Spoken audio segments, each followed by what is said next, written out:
the comic book gurus.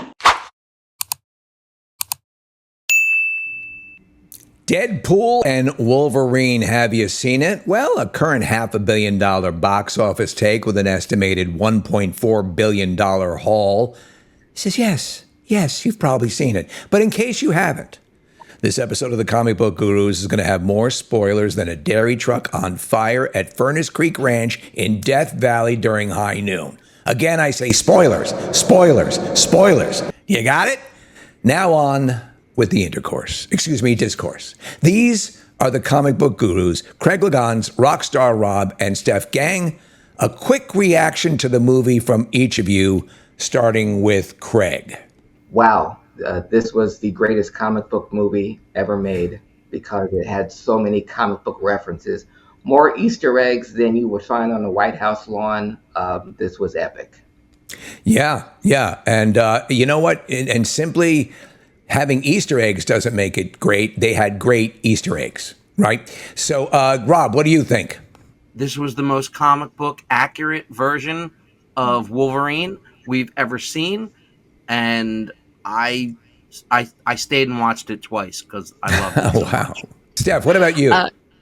10 out of 10 recommend, and if you blinked, you would have missed something. So yeah, it's definitely worth at least a second look too, but I loved it. It was so good. Absolutely. Well, as for my take, I will put it in the simplest of terms because I'm just a mountain man who loves me some moonshine, Whitland, and French kissing my sister. I can tell you, I have not been this flat out happy during a Marvel movie since Endgame. You're overwhelmed while you watch it. You want to high five everybody. I was high fiving my wife, for crying out loud. And for every Easter egg and fourth wall break that you get, you're sure you're missing a whole bunch of them. So let's dive in and let you brainiacs learn us some stuff. Let's start with Deadpool's search for the best Wolverine. There's a lot to unpack in that sequence, which was amazing. And you guys sent over some pictures we're going to go through.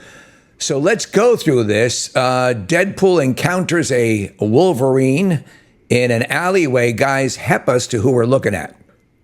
Okay, this was the Age of Apocalypse Wolverine. Some would say the most feral of all Wolverines. He lost his left hand in a fight with Cyclops, so that's why it's gone. And Cyclops, when you see in Age of Apocalypse, half of his face is gone because of Wolverine's claws. At a fit of unbridled rage, 3 claws can pop out of that stump, but that's in case of emergency, break glass. But so let me ask you, in the movie, Craig, can we discern that he's missing a hand? Yes. Right before, there was still shot right before he was going to come down with the claws, and you saw the stump pointing right at the camera. Steph, did you pick that out? Could you see that in that? Not at all. I mean, I was watching pretty close, and I'm like, what? The guy only had? I totally missed that, and I was watching pretty intently. All right, and we know from the costume. Oh, okay. The costume's a tip off. So the most feral, which is saying a lot with Wolverine, which I thought was great. Obviously, you didn't include one of the snapshots in this, but they finally acknowledged Wolverine's stature in one of the clips, where his comic book stature. What is he? What in the comic books? 5'2", 5'3"? Exactly. Yes. Yeah. He's 5'3". Which is pretty amazing, a little guy. But I busted out laughing when I saw that. Okay, Rob, who are we looking at here? We are looking at Wolverine's version called Patch. It's supposed to be in disguise, but I don't see how. I never understood how the patch just worked. But he was in Madripoor. When he went to Madripoor, which we did see in Captain America, Captain America and the Winter Soldier, when they were in Madripoor, we saw it, and we saw the bar, the Princess Bar, that Patch was always in.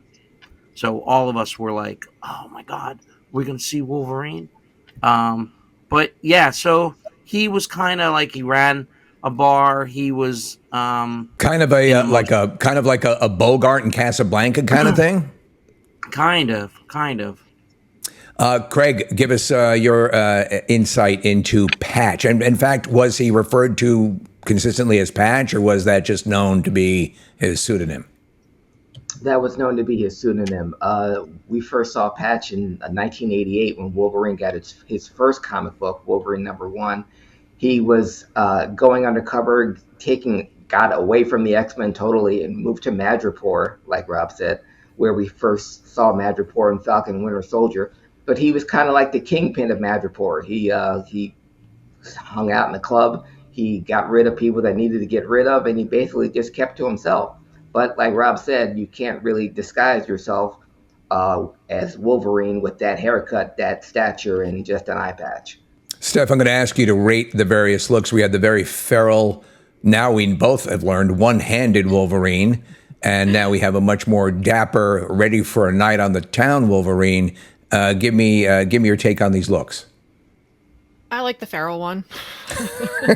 Why did I know that? I mean, it's nice to dress up every once in a while, but it's kind of also nice to just go do what you need to do and not be so stealth about it. But yeah, well, one hand or no hand, it doesn't matter. So let's check out the next Wolverine on the new Price is Right. Craig, who are we looking at? This is Old Man Logan. This, ironically, came from the story that inspired the movie Logan from 2017. This was the Logan we saw on the steps where Deadpool came up to approach this old Clint Eastwood-looking guy with the cowboy hat. That's Old Man Logan. And not the Logan that we would see meet his demise, but the Old Man Logan from the graphic novel that the movie Logan was inspired by. So how linear is the movie Logan, which is, I think, is a masterpiece. It's phenomenal, to the source material, to Old Man Logan from the comics? They jump in and out. It's not really really taken from the novel, but it goes along. It runs parallel to it. So, Rob, give us your insight on this. Well, I mean, it's loosely based, the movie and the book. I loved the book. It's because in the book, Wolverine killed everybody because Mysterio made all the heroes look like the villains. So Wolverine killed everybody. Now, in Logan, it's alluded that all of the superheroes are dead, but you don't know if they never really say if he did it. I like this next illustration. I thought I was very familiar with this, and I love the way they depicted it in the movie. This was directly from X-Men 251, classic cover by Mark Silvestri. Just unbelievably iconic. I think I left a puddle in my seat when I saw it the first time because it was the first time we've ever seen this on the big screen, and it looked damn good. Yeah. All right. So let me ask you, as we're proceeding through, we have one more to get to here. Love this shot, Craig. Give us the skinny on this Wolverine cover. 1987's Incredible Hulk 340, illustrated by Todd McFarlane. This was just Todd McFarlane went, around the wheel just in doing different Marvel issues. His classic run with Spider-Man, but he tackled the Hulk for 5 issues, and he wanted to do Wolverine versus the Hulk. So we see this iconic cover of the Hulk, the Gray Hulk, in the reflection of Wolverine's claws, and we saw it in the movie. Deadpool saying, but it was a green Hulk. It was a green Hulk there, but Wolverine was wearing the classic brown suit. But yeah, again, iconic comic book cover, came out in '87, and that's how long comic book fans like me and Rob have been waiting to see this on the big screen. So the movie, listen, there's no arguing with its success. And I think everyone was was certainly suspecting better than what we've been seeing recently from Marvel. But it is staggering. We're looking at Deadline, Deadpool and Wolverine blasting past 500 million global box office today. And we're seeing, again, multiple returns. Rob, you stayed and watched back-to-back screenings after a massive record-breaking opening. I believe this is now the highest grossing opening for an R-rated movie ever. Am I correct with that? That is correct. It broke another record, Which is? 116 F-bombs. Is that I right? thought it was more. Seemed like more. No, it was 116. Wow. Very nice. I mean, honestly, so Steph, we were told that they were going to not be holding back simply because it was Disney.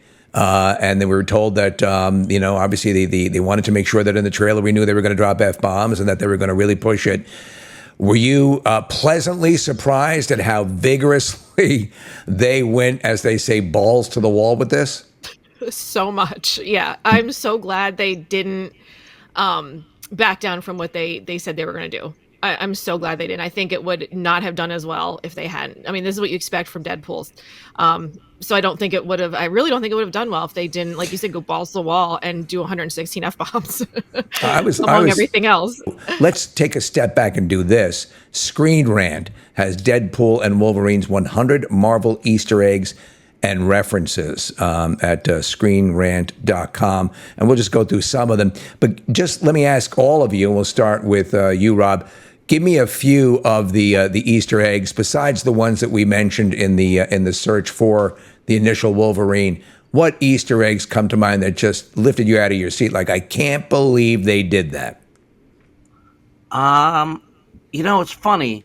There were so many, like in the office when he went to become an Avenger. Right. But there was even, they only showed part of it, but there was even on the shelf a picture of Tony Stark and Peter Parker. In Happy's office, it's like a whole cornucopia of Easter eggs. You saw the cover of Pepper on the cover of Forbes that we first saw in Forbes in the cover on Iron Man 2. We saw the half of Cap's shield that we saw in the first Iron Man. The mask.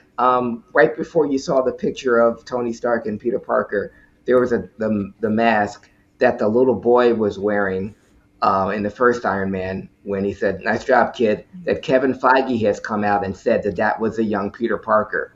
So that Tony Stark has kept that mask to all this time. Another thing that stuck out when we saw all the Avengers footage when Wade went to the TVA. Right. Very clever. Not one picture or one screenshot of Black Widow. Go figure. Yeah. So there's, I mean, obviously there's a whole crap load as I'm scrolling through here. Again, I told people, and I think I was correct in saying so, you did not need to know anything about they give you a little primer concerning the TVA. Didn't have to watch the Loki series. I am not a fan of either of those seasons of Loki. I think I shared Deadpool's disdain for the multiverse. And Steph, you agree with that? Yeah. I'm glad they just glanced it over, gave us a little bit. What about the cavalcade of villains? Sabretooth was the same actor from the original, but certainly Psylocke was not, right? No, it's different. There would have been Olivia Munn. Right. Ray different Park was the same. The same Ray Park, it was same Toad. There was a different Juggernaut. It was Vinnie Jones in the first one. We saw the red devil like Nightcrawler creature, Azazel. He was in. We saw him in X-Men First Class. There was a different Lady Deathstrike that we saw, and I think there was a variant of Bullseye. When the trailer first came out, a lot of people thought that was the CW version of Blade, but it was a Bullseye variant. We have on the screen right now the Red Skull's car, which we first saw in Captain America: First Avenger. So everyone was happy, and I think you called this. Both you guys called it when we did the trailer reaction. The Fantastic Car is featured. Was it everything you'd hoped it would be, Rob? I know you Fantastic Four looms large in your legend. Yes, I was so happy. We didn't get the cameos yet, but it was awesome. And when we get to the cameos, I'll add what the other juicy tidbit that came out. There we go. Yeah. All right. Well, let's hop on over to the cameos. Of course, the conga line of cameos blew my mind. The Daily Beast has a great list of a lot of them. TheDailyBeast.com is where you can find it. So let's meander like the Meandites of Mount Meandy through some of these and get your input here. I mean, I loved everyone who showed up. Again, Chris Evans. We were assuming. Obviously it was going to be Captain America. When he yelled "Flame on," the theater just went nuts. Give us your take on this, Craig. It got me. It fooled me. I saw the blue on this. I think, I was just like Deadpool. He's going to say it. Avengers Assemble. I'm sorry. What now?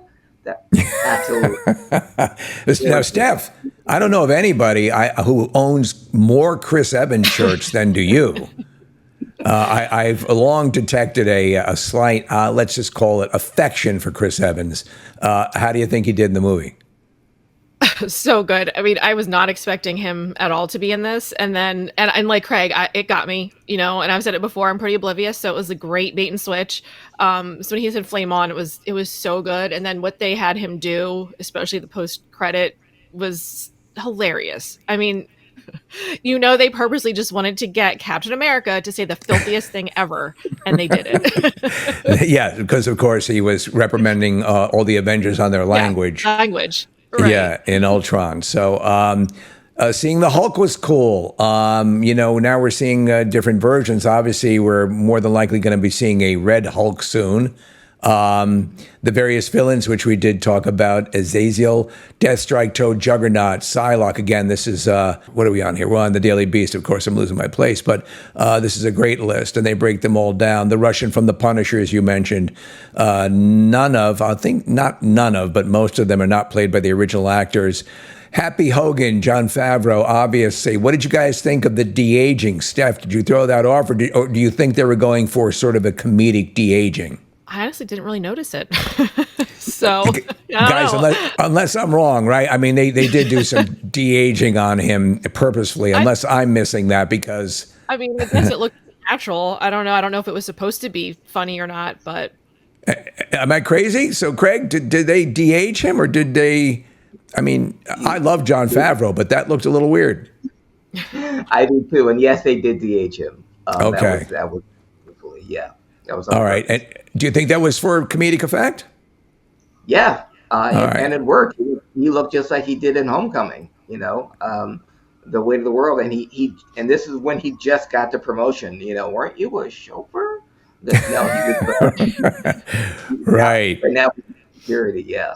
The big thrill for me as a huge Zack Snyder fan and Man of Steel and Henry Cavill, seeing him as the Cavalrine was terrific. Rob, how did that catch you when you first saw it? It was like I didn't do much for me.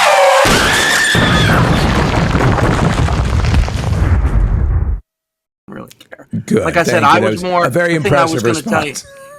It was terrific. Daphne Keane as X-23. She was great in Logan. She's grown up. She's, she's, as Regis would say, she's a lovely lady. I think she brought the right amount of dramatic, touching.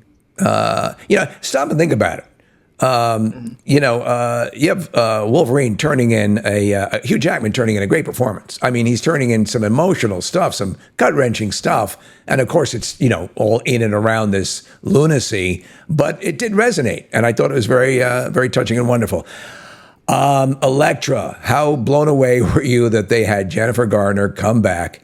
And by the way, looking better than she's ever looked as Elektra. I thought she was terrific. What did you guys think, Steph? Yeah, I thought she was great. I wasn't expecting her. Last I saw of her, Ina Garten, the Barefoot Contessa, was interviewing her on her cooking show. So I had no idea she was kind of getting back into. I think she has like a YouTube cooking show.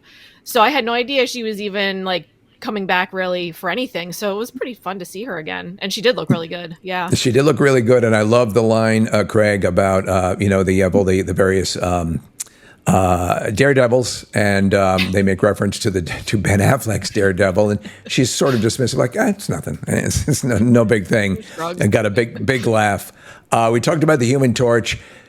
This just killed it for me. I mean, Blade, Wesley Snipes walking in. And Craig, I know you are also a massive Blade fan, as am I. I remember I saw that movie when it came out in the theaters, and I'd always loved the Blade character. And that movie, I don't think we wouldn't have a lot of what we have in the comic book movie realm if it were not for Blade. Am I overstating things there, Craig? Not at all. 1990, Blade hit theaters, and it was the first ever hit movie for Marvel.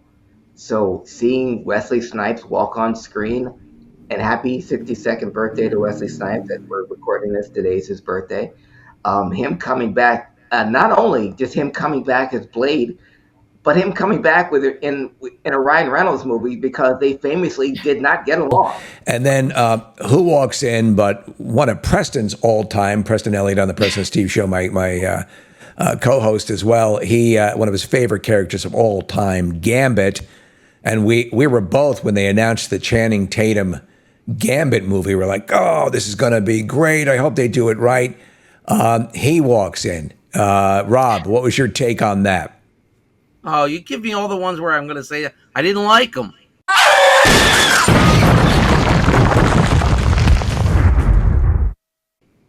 Rob. I couldn't stand them. I really...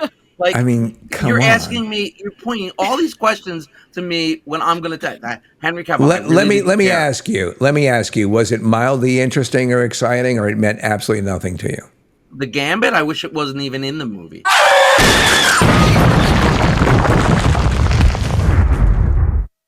Okay, so here's what I'm going to advise. Before we started recording this, you shut your fan up. I think you're currently experiencing a heat stroke.